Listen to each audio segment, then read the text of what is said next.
morning ug maayong buntag saan mang lupalop ng mundo. Sus Ginoo ko for to this video nga mga kabisaya no.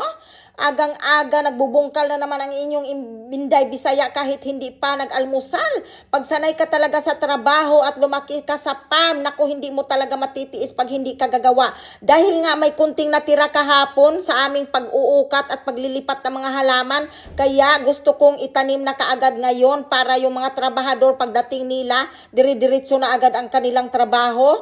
Ang ginawa ko nga din ay nagpala din ako ng kunting lupa para lagyan din ng lupa yung inukat naming halaman para ilalandscape yan ng maglalandscape sa amin. Ayan na nga, para hindi siya mamatay, didiligan ko kasi sa Martes pa nga daw sila makagawa yung maglalandscape sa amin, pero lagi lang namin binabasa ng tubig yan. So ayan na nga ang mga ganap ni Inday Bisaya ngayon, nagbisibisihan na.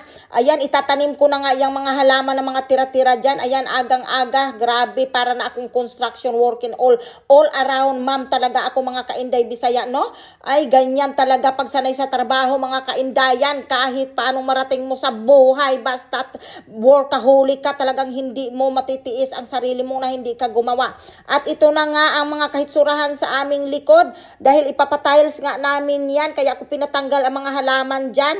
Ayan, yung lalagyan ng tiles, parihas din na tiles na ganyan ang ilalagay nila kasi yun ang sabi ni Apam para magmukha naman siyang maganda, no? At ito din ang garden na hindi namin ginalaw, dyan na lang yan siya kasi para maganda din siya pag magtambay-tambay ka dyan sa lamisa at mag-coffee moment, diba? Ayan ang mga ganap for today's video. Thank you for watching. Bye-bye.